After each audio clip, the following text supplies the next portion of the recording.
মণ্ডলের গ্রেপ্তারের দাবিতে ভদ্রেশ্বর থানায় বিজেপির বিক্ষোভ, পুলিশের সঙ্গে ধস্তাধস্তি, উত্তেজনা। ভদ্রেশ্বর গেট বাজার থেকে মিছিল করে ভদ্রেশ্বর থানা পর্যন্ত যায় বিজেপির কর্মীরা। দুপুর 12টা নাগাদ মিছিল থানার সামনে যেতেই পুলিশ থানার গেট আটকে দেয়। আর এই গেট আটকানোকে কেন্দ্র করে পুলিশের সঙ্গে বিজেপি কর্মীদের ধস্তাধস্তি শুরু হয়। বিক্ষোভ চলতে থাকে। পরে বিজেপির কয়েকজন প্রতিনিধি আইসিকে স্মারকলিপি দিতে যায়।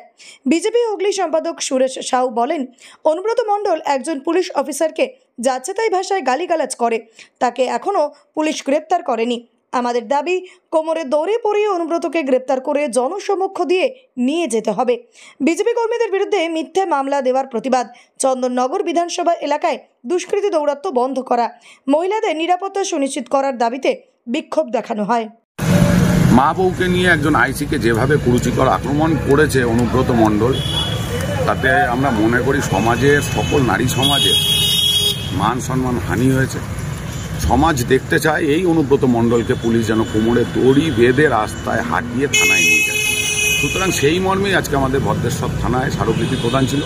পুলিশ চেষ্টা করেছে আমরা যেন এই স্মারকলিপি দিতে না পারি তাদের হাতে তুলে, কিন্তু পরবর্তীকালে পুলিশকে বেগ পেতে হয় এবং আমরা আজকে আমাদের স্মারকলিপি আইসির কাছে প্রদান করেছি। মানুষের যে দাবি রয়েছে এই অনুব্রত মণ্ডলকে রাস্তা দিয়ে এরকম কোমরে বেঁধে দড়ি বেঁধে থানায় নিয়ে যা, সেই দাবি আমাদেরও আছে। আমরা সেই মর্মেই আজকে স্মারকলিপি প্রদান করেছি।